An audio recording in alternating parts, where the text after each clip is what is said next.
that's absurd. It is So absurd. right. So I just wanted to share that and see how you move forward with touching the organizations that have been around a long time and have had successes with uh, with their activities and with their programs. So thank you. And I'd like to ask Dr. Treadwell, Dr. Treadwell, if your family ever went to Sumner Grammar School on the West Side. I may have had some relatives. Can you hear me? Yes. I may have some relatives that went to Sumner. I personally went to Marconi uh, Grammar School on the West Side. Okay. Yeah, Okay. Okay. I'm and quite sure that some of those Treadwells are over there. yes, All right. yes, Thank you. And thank you, and Mr. Collins. and I was going to ask Mr. Collins because we've had several conversations, and I'm so glad these ladies brought this up about economic development, about programs, community collaboration. I just want him to take a minute because I know he got a lot on his plate to kind of talk about what we talked about when he brought to me the idea of bringing pro community programs to local churches and how he wants to reallocate TIF money to raise up communities on the on the west, south, and north sides of Chicago. If you take a minute to kind of explain that. Now, I was going to say, Miss Levette, you must have been reading my program because that's the exact issue, one of the issues that I address, and that is that in every one of our communities we have two things: liquor stores and churches. And what I want to do is utilize the strength of our churches as well as our non-for-profits that know the community, that are on the ground floor, and getting money to them. So one of the things I talk about is bringing $10 billion, 5 billion to the west side and 5 billion to the south side, to bring up areas of Inglewood and Bronzeville and Austin and Lawndale and other communities that have not had any physical investment. And when I say any physical investment, when you go through these neighborhoods of ours, you will see, especially in the Black community, we own less than 2% of the businesses in our own community, and that's ridiculous. So one of the things I talk about is investing more in making sure that we do have those after school programs, but not only after school programs, but also we give away city grants that will allow young entrepreneurs and even those seniors who have the business knowledge and training to train our children, as well as linking them with businesses and churches to make sure that they get these programs. Now, one of the things I want to do so that you'll see a huge difference in my administration and in past administration is we have over 300 city buildings sitting vacant that are still getting paid for to keep cool and heated from when they closed all these schools. What I want to do is donate some of those schools to these different organizations and these different churches, and also give you 7 vans, 7 vans that can hold 15 people in each van, so that we can also transport free of charge our youth to various programs to keep them involved. Because an idle mind is the devil's workshop. But also, we want to bring in our seniors. Thank you. So that it is a community thing. And in doing so, this will also create jobs. That's why I talk about creating nearly 300,000 new jobs within the first 4 years of my administration. But what we've got to do also is provide real resources through community block grants, tax increment financing money, and make sure also that we pull federal dollars to make these things happen. But I won't wait on the federal dollars. I'll be proactive. I will utilize the TIF money, the community block grants, and other revenues that we pull in from the water department, other revenues that we pull in from taxing on your internet, your cell phone, and so forth. And for the first time, you will actually have a mayor that stands up for the people and puts a 7% tax on the Board of Trade and the Mercantile Exchange for every financial transaction. We're talking about billions of dollars a year to Now, fund our education and get things done. we like what we hear. We're liking that. We're liking that. I see that Miss Jennifer's got her hand up, and then Sandra, did you have your hand up? Jennifer, you go first. Yes, I wanted to mention about the lady was speaking about housing. And what I've noticed in the Johnson administration that he has a lot of people working with him and around him that really don't know what they're doing. And he has replaced some of the ones that were pretty good in some of the areas. And they're on the learning curve just like he is.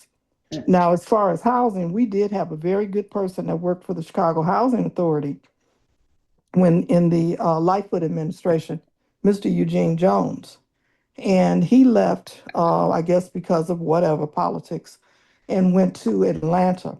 I still see articles in Atlanta of some of the things that he's done around housing development. And I would imagine, from what I see, that it involves the people around the community too. And I would encourage Mr. Collins to bring in some of these people that have experience in Chicago and know how Chicago works.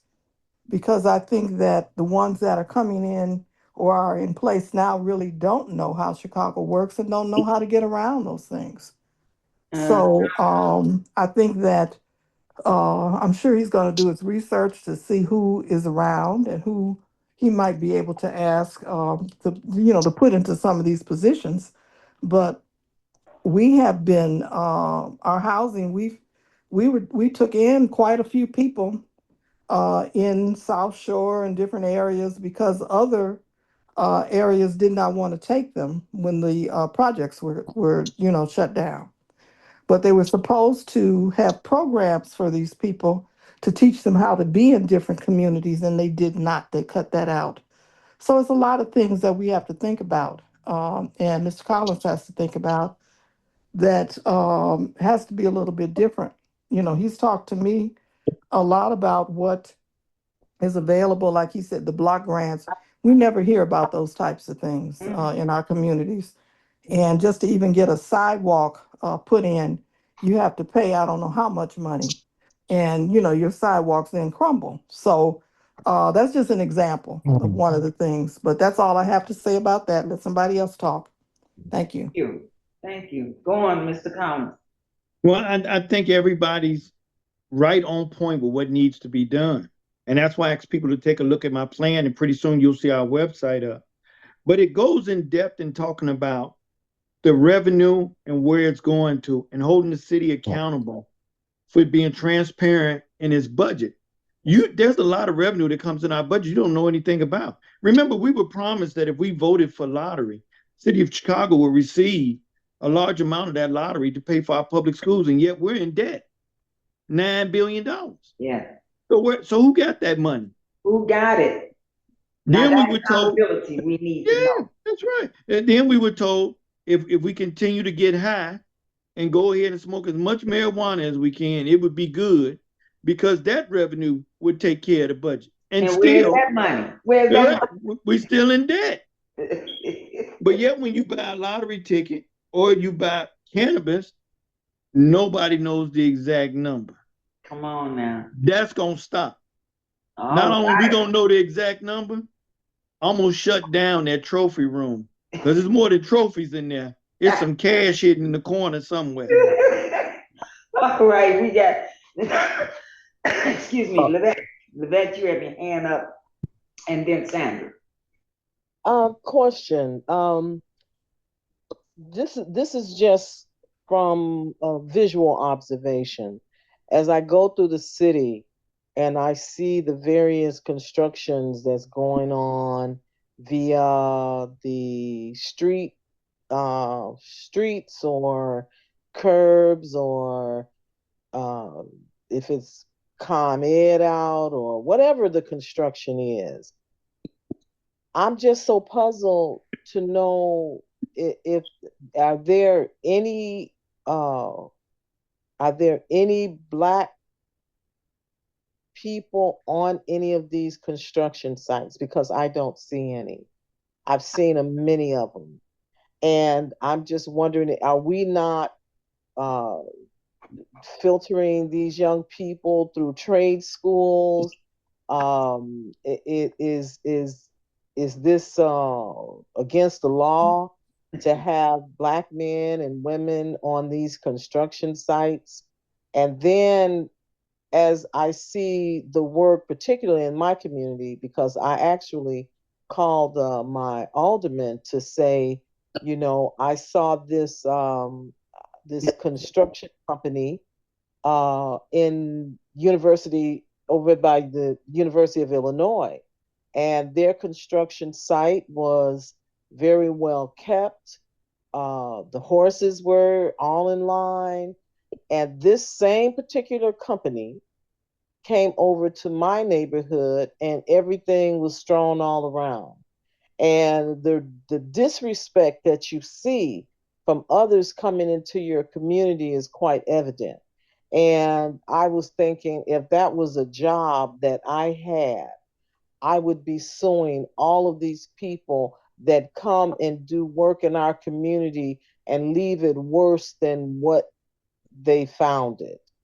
And so I would just like some accountability, because the streets are now worse than they've ever been. The expressways are worse than they've ever been. And I know that's a state issue, but the ramps are worse.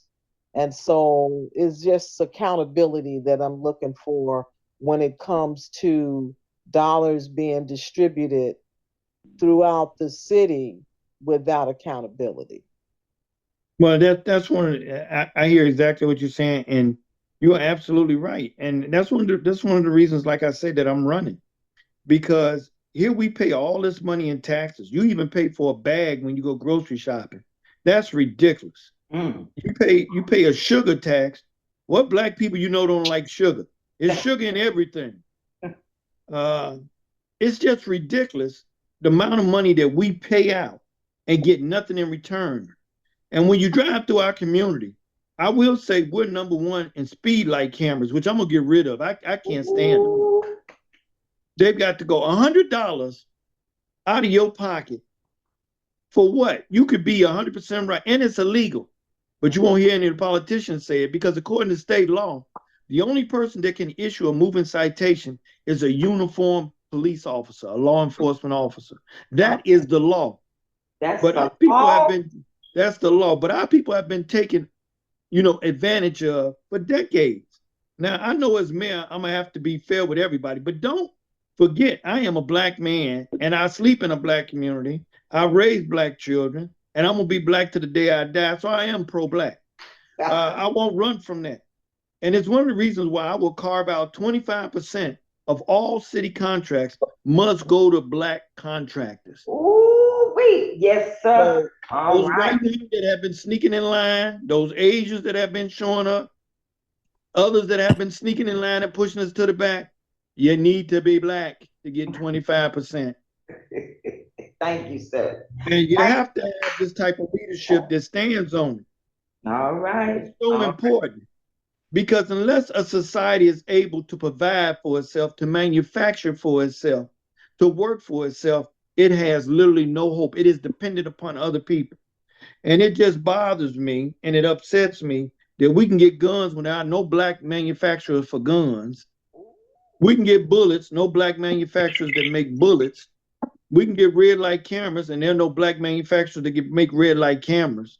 But when it comes to something positive, you have to tell me that in your community, the only thing we have for you is poverty and no hope. And I just refuse to accept that.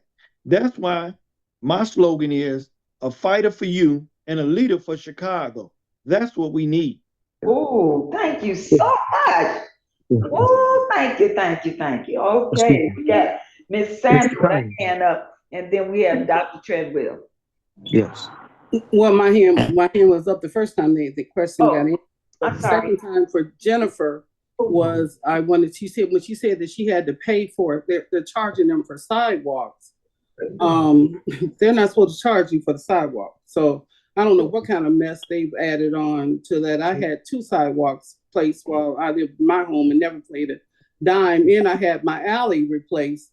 I didn't pay a dime for that either. But the other thing I was going to ask Mr. Collins, when he was talking about zero tolerance for curfew, and the only reason why I asked, I am the grandmother of I was the grandmother of 4 Black males. Now I'm the grandmother of 3 Black males because we lost one to cancer. But there, my next to the youngest is now, I have 2 that will be in college, and they work at night. And I understand, and like I told you before everybody was on, what I used to do, and we had exceptions. Will you have those exceptions back in place for those who are traveling at night from work or something? Will you be able to offer that? And as far as the other thing, like for the community members, again, like what you said, you would have buses and transportation to take these kids to and from these various activities. I think that's a wonderful idea. And there was once a program. They didn't have the bus, but they actually did provide, the CTA actually provided the bus passes. And that's what the youth used to go to and from. And there was a large participation because transportation was a real issue, and that might make a huge difference. And lastly, I don't live on the West Side. Like I said, I initially came from the Southwest Side, which again is very different, and was very different back then. It's very different now than the West Side or Inglewood. Did a lot of stuff in Inglewood before it was even Inglewood. I actually knew Alderman Streeter, show you how old I am and how long I've been doing this stuff. But where I live now, I can tell you there are some disparaging things that happen, because as I'm listening to them saying that they can't get their sidewalks fixed, they're constantly up here replacing our sidewalks.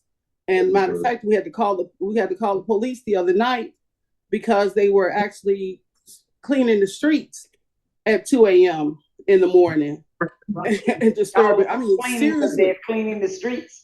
Yeah, they were waking us up. And we're like, what the? We had to remind them there's a noise ordinance up here. Cut that mess out. So I get what they're saying. And again, it's no exaggeration that there is a disparity in the way services are allocated throughout the city of Chicago. And one of the last things is, when talking about that and these other things, you got to get these people to come out and vote.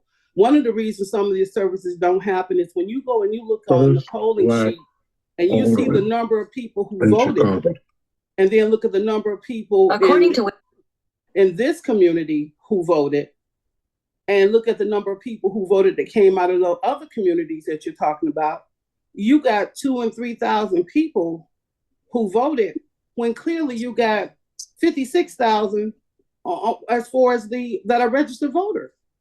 And you might get in trouble with that 25%, but we'll talk about that later. I don't want to get in trouble, but I agree with you. I think it's a great idea.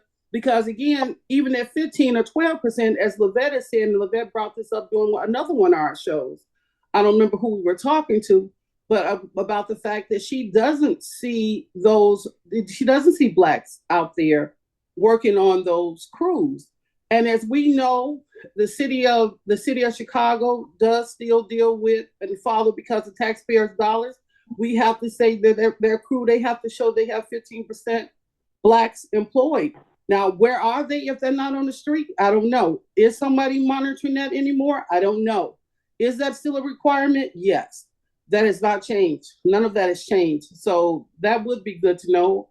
And yeah, I would like to say, yeah, I mean, if we can get everybody to come out and vote, I can see you could actually make some much needed changes. Well, I think exactly what you're saying. But what we've got to do is, I'm not a politician. So things that I tell you that will work and need to be done, those are the things we're going to get done. We need 25% of all city contracts. And I'm going to push for 25%, use the city of Chicago as a bully pulpit, put 25% of the state of Illinois. They owe it to us. It's not nothing that we should beg for or want for. Let me tell you something. If you look at most of the construction, it's done by Walsh Construction, which is relatives of the Daly family. Walsh Construction is not the only major construction company in Illinois. Engineering started with Blacks.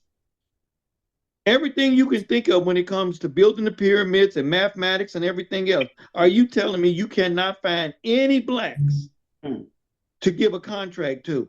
And why do they have to step through so many loopholes when others don't? It's just a simple nod and an ink pen. Well, I'm going to use the power of the pen and executive order, and I'm going to make sure that there's a city ordinance that requires, and we're going to verify that you are making sure that blacks are included in contracts, in city contracts in every aspect when it comes to the schools, streets and sanitation, garbage pickup, tree trimming, all those.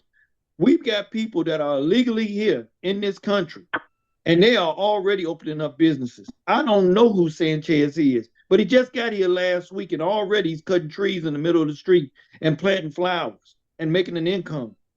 That is absolutely ridiculous. That has got to change. Yes. And we've got to have reliable and realistic leadership. When I go to white communities and I talk to them, I say, you have to understand one thing.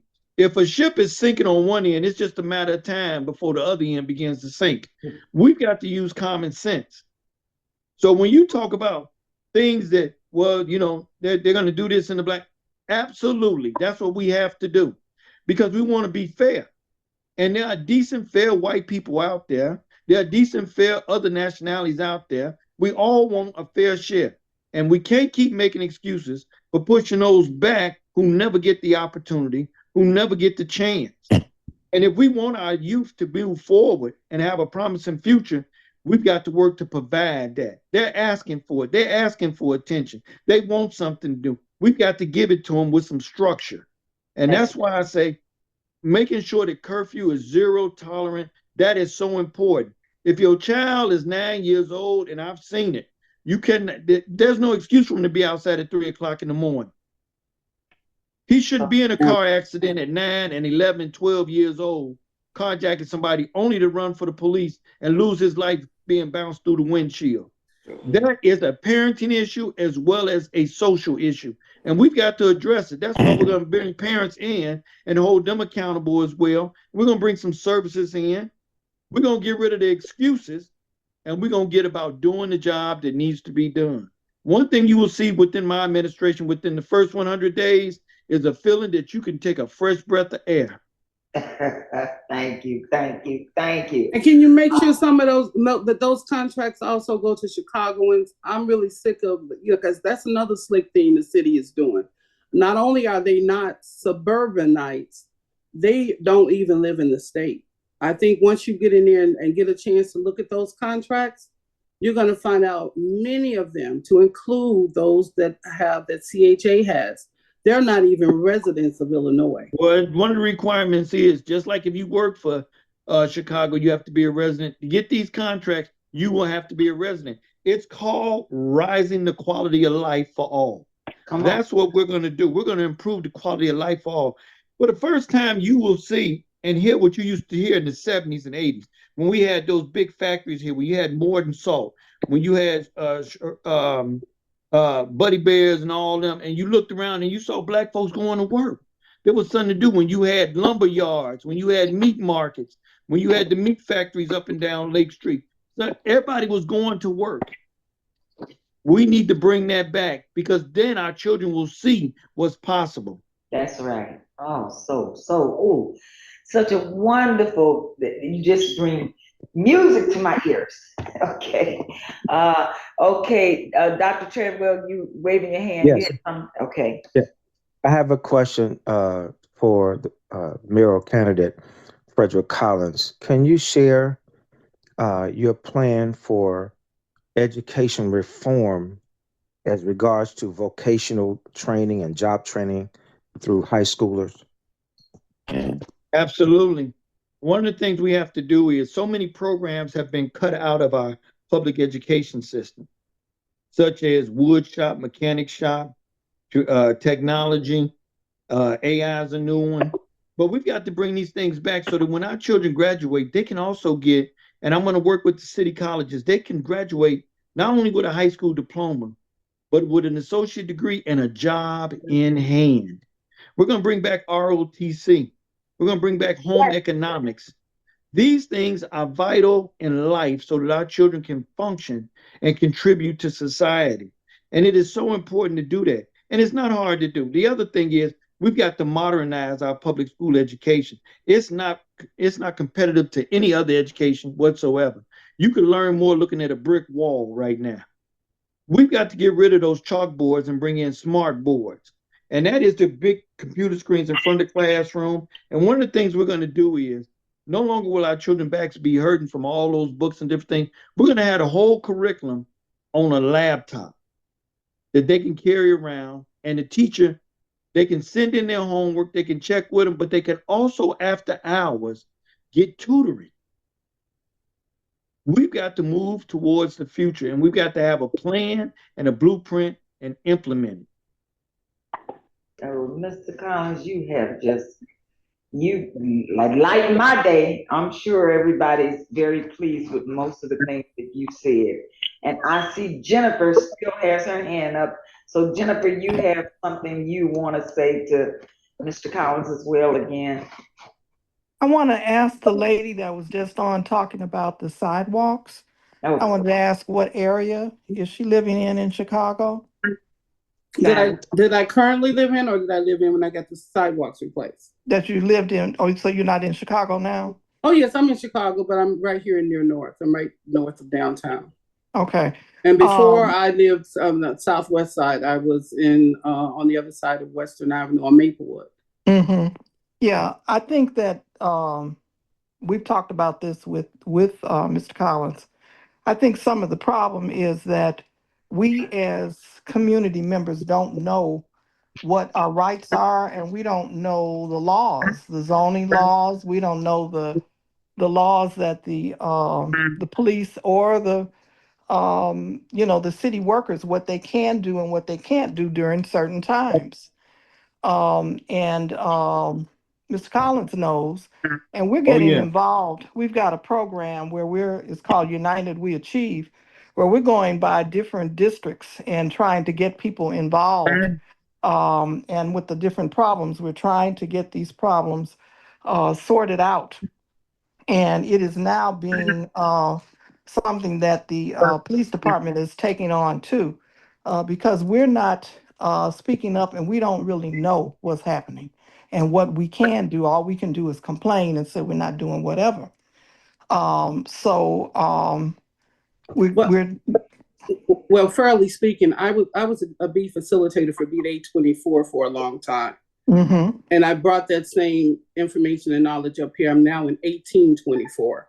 Mm-hmm. And I will tell you, like Mr. Collins stated earlier, that again, holding the alderman accountable, although the mayor is not the boss of the alderman, he can call their butts out in council for not doing what they need to do. And he can definitely call them out during a press conference, which they hear a lot of and put it on TikTok now. And they didn't have, we had Facebook when we was doing stuff, but TikTok, Twitter, and all these other avenues, they didn't have those readily available. And so information didn't flow as quickly. Mm-hmm. It is the responsibility too of the city of Chicago. That's why it was done in the CAPS meeting, where the aldermen did start to complain because a lot of information came out in the CAPS meeting that they felt that they should have told them. And what was told back at that time, what Daley simply said, and I loved Alderman Beavers for what he said too, is that the aldermen weren't doing their job and the people get the information where they can. That's And right. rather than being exploited or taken advantage of, or have them mad at the mayor or mad at the city, or think that there's no process out there, the mayor took the next step and he used the CAPS program to put the information out. And then that's how he got the people to come to the meetings, because you could always come and get it addressed. Plus, he made the businesses accountable. They just found out that we had a big conversation up here. They didn't know that the businesses have an obligation to call the police, to file a police report, and the officers have an obligation to at least write a report once they're called. Many That's true. people did not know that. I think that would help a lot, because it helped a lot in Mm-hmm. our community. And when we had to deal with the liquor problems, at that time, Winston Martis was the head of the liquor license commissioner. Like he said about the stores, we took those liquor stores to the liquor license commission. One of them even got shut down. And then the liquor license commission made requirements for them to stay in operation, as well as those other little mom and pop stores. So if the alderman Mm-hmm. just having that will put him ahead. He'll be worlds ahead of what's currently going on right now because little information gets out to taxpayers. And this is your taxpayers' dollars. And then people will start to wonder, okay, we're paying all these taxes. What are they doing? And Mr. Collins, yes, please get rid of that bag tax. All right. I deeply appreciate it. I just looked at one of the things, I just looked at the budget. I shared it with Margot if she's still on here. I got through, we looked at an amendment of the current budget, this budget 2025, where they have pulled in, I think it was $17 million. Yes, And those ma'am. plastic bags, $17 million. Just plastic bags. Yes. And where did Just that money plastic bags. go? Where did Okay, that now I'm not 17 going to million complain go? about the money because what we were looking at, they were covering. Well, as you all know, there's a huge problem, a huge deficit with the pension plans for the police department and for the firefighters. And what he was attempting to do, the current mayor, is to move some money because there was that deficit, trying to close that gap. And he had looked at these other monies, also the tax abatement money. He pulled some of that out too, to put over there for the firefighters pension and for the police pension. And then we would continue the conversation because we were looking at the disparity in the number of the ratio that he was giving for what he gave for the firefighters and what he gave for the police. And then we looked at the number of police officers we have, then we looked at the number of firefighters, and then we still came down to it. We showed that he was still going to have a deficiency. I'm like, it's not, it's this really, it's like putting a Band-Aid on something and you're hemorrhaging. It's still going to seep out. It's not it's sufficient. like a Band-Aid on a gunshot wound. Yeah, it's not sufficient. So No. yeah, Well, that there's kind of nothing stuff. that he can do. He can't do anything about because pensions, that's in the Constitution. He cannot No. deplete We're not those talking about those getting rid of the pensions. pension. We're talking about Okay. funding. We're talking about Yeah. funding. Like he Mm-hmm. said, the city gets enough money to fix that deficiency. They've always gotten enough money to fix it. They just Mm-hmm. have not. And it They're not. continues Well, they to did the same. loom over our head. It just continues to loom. Yeah. And just like when you it continues to grow because again, it has not been properly addressed. So that's why I Well, just one mentioned thing I that. can say is that you're very knowledgeable, and the community does need to know more. Most people don't know these things. The information that is given out by the police department and other agencies, they don't only tell just a little bit. So the more knowledge you get, the more that you see what's happening and you see the stats, it makes a difference, and then people get together. So that's what Right. our groups are trying to do, as far as that's concerned, because things have got to change in our neighborhoods. One thing that we want to do, and what you see in other neighborhoods, is they step up because they've got retired city workers, firefighters, um, CPD that live in the neighborhoods, and then they tell. Our people don't tell that. Okay, and we have that in our neighborhoods.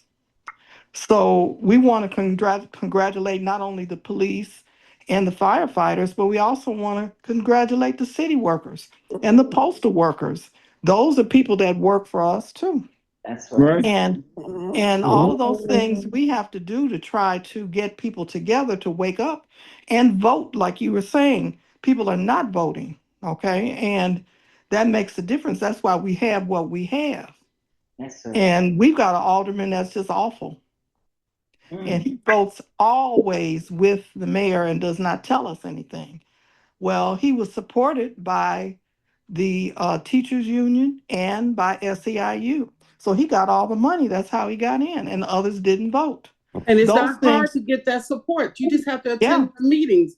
If yeah. if you actually go where they hold the meetings, you fill out the form and you attend and just like Mr. Collins is talking to us now, that is how they're going to determine, again, as long as you're not totally bashing the union, that's how they're going to determine. And then if you have a POC, which can also advocate for you once the meeting is over, I'm sure he can get one of those. But it's not hard to get that support. It really isn't. All right. Yeah. Well, here's the thing that the mayor can do, and it's one of the things that I will do. The mayor has what's called executive privilege. And every alderman that wants anything built in his ward, he wants to get any of those private developers that do those backroom deals and so forth. He's got to still have it signed off by the mayor. My signature would still be needed. And so I'm going to make them do what the people want them to do. And I understand what Miss Jennifer is saying because I own the property and it's called the 50-50. The city has a 50-50 where you pay 50% to fix a sidewalk that crosses in front of your house so many feet, or either your drive up. And that shouldn't be. I'm already paying property taxes. Why do I have to pay for a city sidewalk to be fixed? So in certain places, that's what they do. The other thing is, one of the best kept secrets is the aldermen get over $1.5 million 4 times out of the year to take care of their ward. Mm. What are they doing with that? That's right. They get $1.5 million. It is to help provide money for people that want to fix up houses in their ward. It is for Stop those who it. want to start a business in their ward. Friends and It is family. it, Wow. that, That's yeah, where yeah, it goes. that's where it's Friends and going exactly. family. And so under my administration, like I said, when you see crime happening, you dial 911. Well, when you get ready to vote, you vote Collins. That's your 911. We're gonna clean it up. Come on now. It's Come got to on. be done Miss Levette because has there's a no hand reason. up for you. Yeah. She got Hmm? her hand up for you. She Yeah, got her hand up. Come on, Levette. What's your I, question? okay, this is what I think we need to do. We sometimes say that that none of us are doing things in our own community. And I would just like to dispel that myth because I'm a part of a few communities on the West Side. And I go to these meetings and I see the strategy sessions. We just finished a $40 million housing development across the street from Marshall High School, and Black folks are moving into that building. Um, Black people were part of the subcontracting. Black people were part of the planning. If you look at the side of the building as you come north on Kedzie across the expressway, you'll see a big mural on the building, which is a young Black artist that I've mentored for 20 years. And so we need to know who's doing things. We can say not all of us are doing things to improve our community, but it's just too much activity that I'm a part of and I'm seeing the successes of. And, there's a list of things. Wanda and I are both on the advisory council at Garfield Park, and we're doing a lot. And so I think we need to acknowledge those that are doing the work. And then for those that are not doing the work, we don't know them. But embrace the ones that are doing things. There's a construction going on Madison, more housing, and that has a lot to do with sometimes previous administrations. But know what your community is doing, because it's not just all white people in their communities and what they're doing.